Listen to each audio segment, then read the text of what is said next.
Welcome to the League of Legends Champions Spotlight, featuring Xerath, the Maker's Ascendant.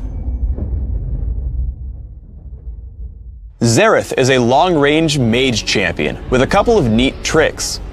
In addition to dealing tons of damage with his abilities, he also acts as a sort of artillery, bombarding enemies from long range. Xerath's passive is Ascended Form.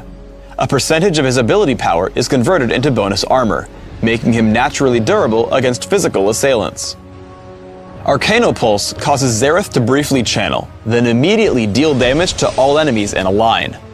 Locus of Power immobilizes Xerath for a short duration, giving him bonus magic penetration and increased range on his abilities.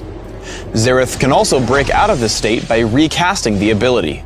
After leaving this state, Xerath gains a temporary movement speed buff.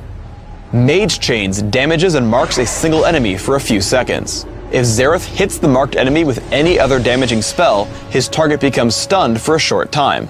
Xerath's ultimate is Arcane Barrage, which damages all enemies in target area. For the next few seconds, this ability can be cast 2 more times for free before it goes on cooldown.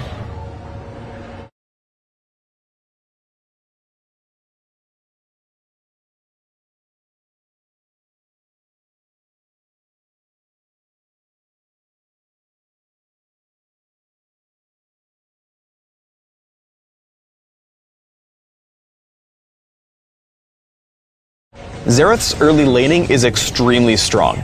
Once you learn to lead your opponents with Arcanopulse, you can constantly poke them from out of counterattack range. By learning Mage Chains at level 2, you can further this harassment.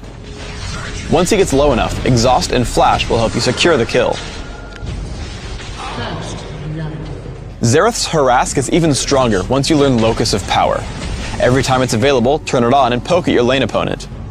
Again, I'm able to constantly throw out Arcanopulse, dropping Rise lower and lower.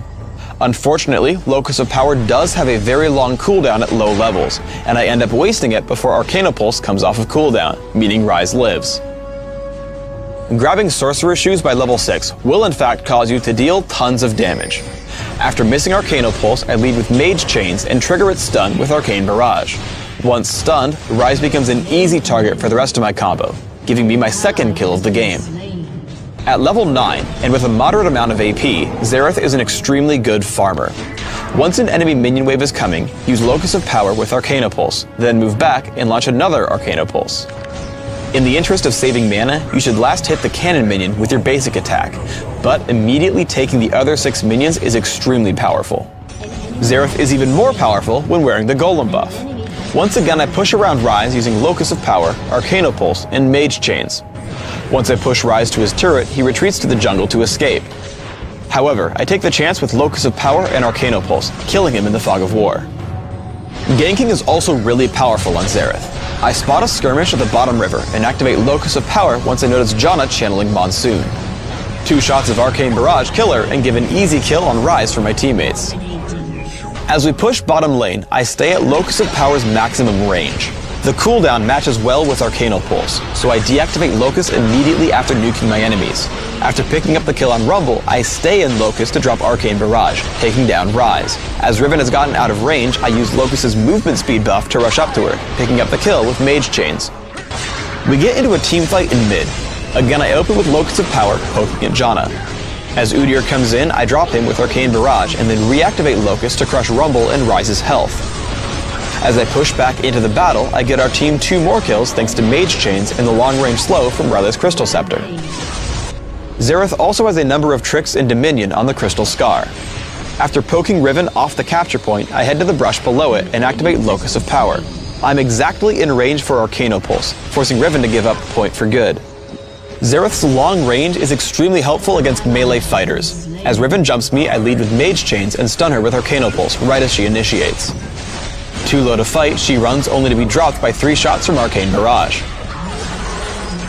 As I flash away from Renekton, I wait until Mage Chains comes off cooldown, stunning him as I run for the Speed Shrine. Once he turns to fight Heimerdinger, I land another Arcanopulse. I loop around away from Heimerdinger and prepare for another Arcanopulse with Locus of Power. Now extremely low, I land Mage Chains for the kill. You really want to stay around the middle of the map as Xerath, as it gives you access to speed shrines and allows the most use of your long range. I head over to my team and help them pick up a kill on Blitzcrank, first using Locus of Power and Arcano Pulse. As he continues to run, I repeat the combo and kill him with Mage Chains. Shortly after, I make it up to the Windmill, taking down Riven with Locus of Power and Arcane Barrage. Once she falls, I chase Aurelia. Mage Chains with Ryle's Crystal Scepter makes it almost impossible for her to dodge Arcano Pulse, so we pick up the kill before she can reach the Health Relic. For runes, I take Magic Penetration Marks, Ability Power per level Seals, Ability Power per level Glyphs, and Flat Ability Power Quintessences. This setup is aimed at giving me early lane dominance, using Arcana Pulse to push around my opponents, while also scaling me into late game with lots of ability power. My masteries are 9-0-21, taking Magic Penetration in offense and making sure to take increased cooldown reduction and neutral buff duration in utility. I take Exhaust and Flash, mastering both.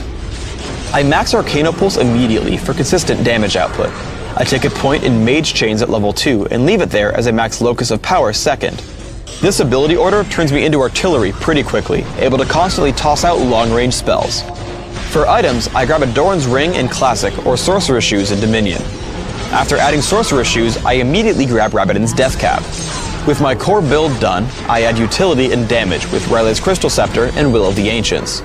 I finish out my build with Morella's Evil Tome for cooldown reduction, and Void Staff if my opponents start to get more magic resist.